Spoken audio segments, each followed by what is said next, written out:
Bonsoir, bonnes gens. Je viens d'avoir fait des toutes petites emplettes, des petites provisions. Je promène en rentrant. Et je voulais en profiter de ce panorama magnifique. Fin de journée pour vous parler d'un peu tout ce qui me traverse. Là, je suis en phase de deuil. J'ai perdu une personne qui m'était très proche. Et comme on dit, on fait un deuil. Ouais. Vous savez que quand vous perdez une personne, que cette personne meurt, eh bien, elle nous confronte, enfin cette mort nous confronte à notre propre finitude, nos propres angoisses existentielles. Tiens, il y a un chat là qui vient de choper une souris. C'est la fin pour la souris. Mais le chat va se taper un bon repas. Vous voyez, on peut voir les choses sous cet angle-là aussi. Ce qui est un malheur pour les uns est un bonheur pour les autres. Hein. Et en fait, Kant parlait de ça, de la finitude, c'est-à-dire en fait, nous en tant qu'êtres humains, puisque nous sommes finis, hein, nous ne sommes pas infinis, nous ne pouvons pas embrasser intellectuellement l'incommensurable, l'infini, la perfection. Nous sommes imparfaits, donc nous ne pouvons pas embrasser la perfection. Bon, voilà, en fait, en vertu de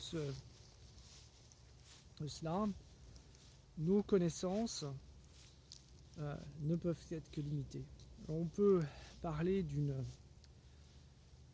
d'un raisonnement a priori, donc Vernunft a priori,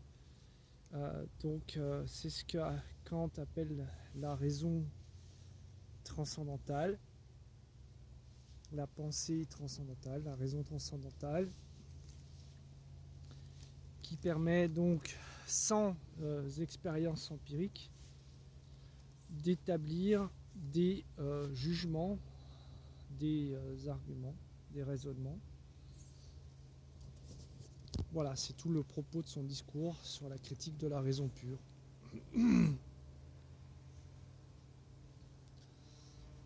En fait, ce qui est intéressant, c'est de voir qu'effectivement, on peut essayer d'isoler cette raison pure à partir d'un raisonnement transcendantal. Mais, en fait, je me suis souvent posé cette question, c'est-à-dire que sommes-nous si nous ne faisons pas l'expérience empirique de nous en tant qu'être vivant.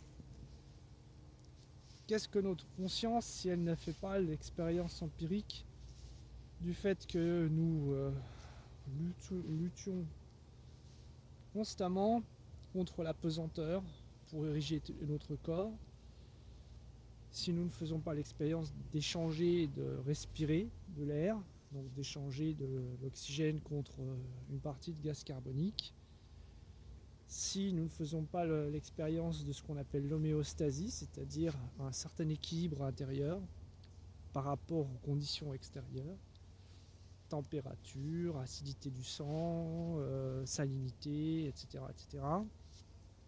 Si nous ne faisons pas l'expérience empirique de notre vie. Et bien entendu, derrière tout cela, il y a la réflexion sur qu'est-ce que c'est que le vivant. Et que peut-on dire sur le vivant? C'est-à-dire nous pouvons effectivement constater notre finitude. Mise en présence de la mort de quelqu'un, nous constatons notre finitude. Mais je fais un peu cette comparaison simpliste avec des plantes où on pourrait isoler séparément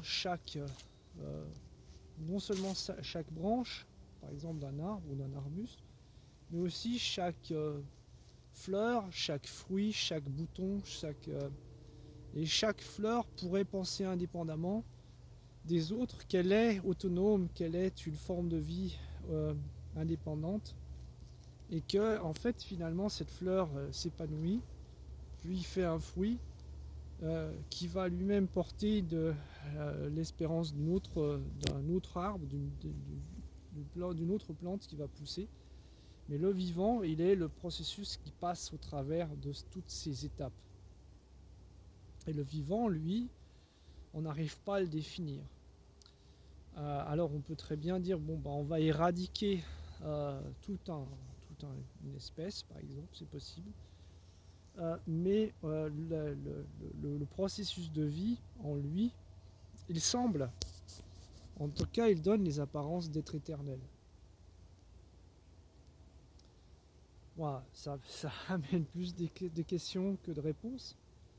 Mais donc, je voulais partager ces réflexions avec vous parce que c'est une idée que j'ai depuis longtemps.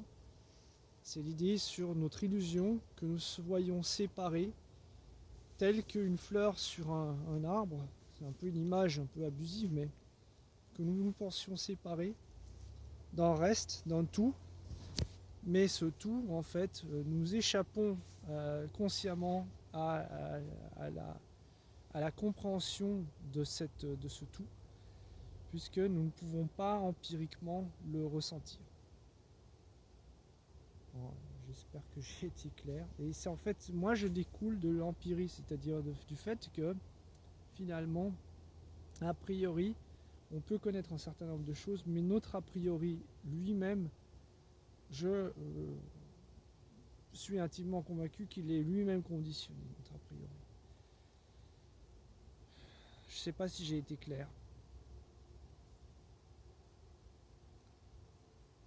Voilà. Alors qu'est-ce que ça vient rajouter dans le schmilblick?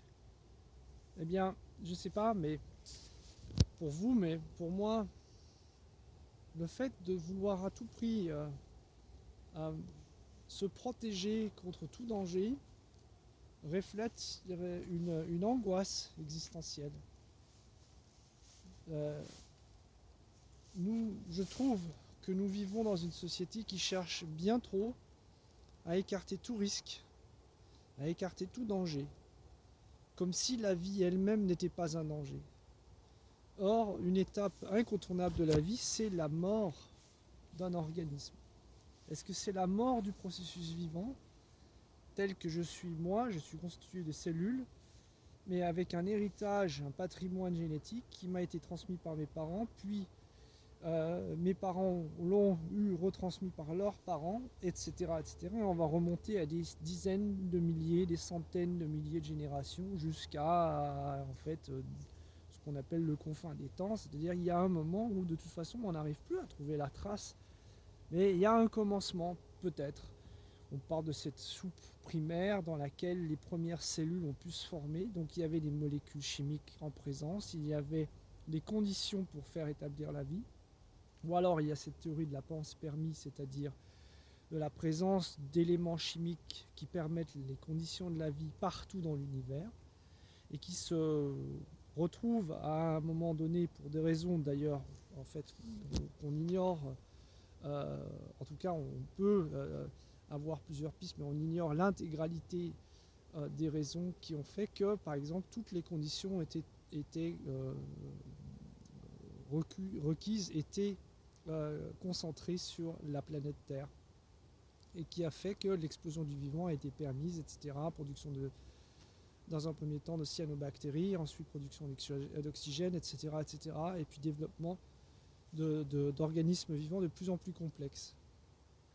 Et le vivant semble s'orienter vers de la complexification, de la diversification. Et aussi donc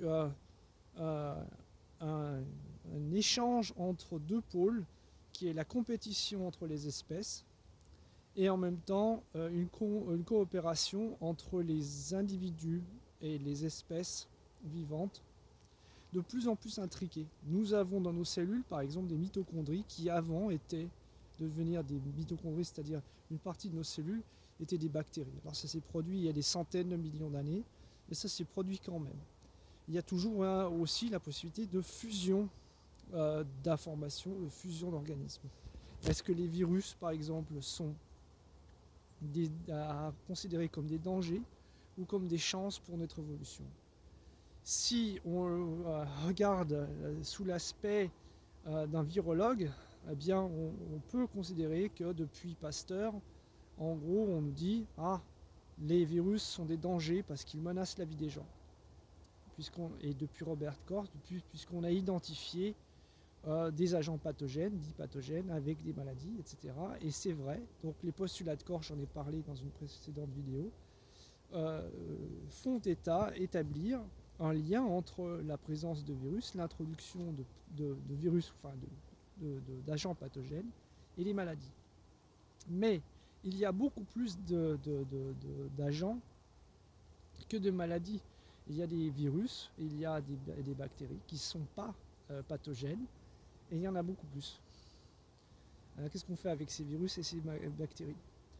Et qu'est-ce qu'on fait avec notre rapport au vivant d'une façon générale? Si ces plantes ici poussent, c'est parce qu'elles sont en contact avec des champignons dans la terre qui leur donnent la possibilité, par contact avec les racines, donc des contiguïtés, des contacts très proches avec les racines, de la rapport des nutriments. Sinon, les plantes ne pourraient pas développer leur métabolisme tel qu'elles l'ont, et elles ne pourraient pas produire de l'oxygène, entre autres, qui nous permet de vivre à nous. Donc, vous voyez, c'est un cycle, c'est tout un écosystème, et alors c'est là où on peut commencer à penser, empiriquement et philosophiquement et ontologiquement parlant, qu'est-ce que le vivant? Si nous sommes, nous, en tant qu'êtres humains vivant sur la Terre, on le doit à tout un tas de facteurs et à tout un tas d'autres espèces vivantes finalement, qui nous nourrissent, qui nous permettent de respirer, etc. etc., etc. Influencer sur l'équilibre de ces espèces vivantes, c'est influencer sur notre propre destinée humaine. Voilà, j'ai pas beaucoup à apporter de réponses, mais c'était un peu les réflexions qui me sont venues comme ça pêle-mêle après pendant le deuil, après la perte d'une personne qui m'est chère, et qui nous font réfléchir à notre condition humaine. Bonjour chez vous.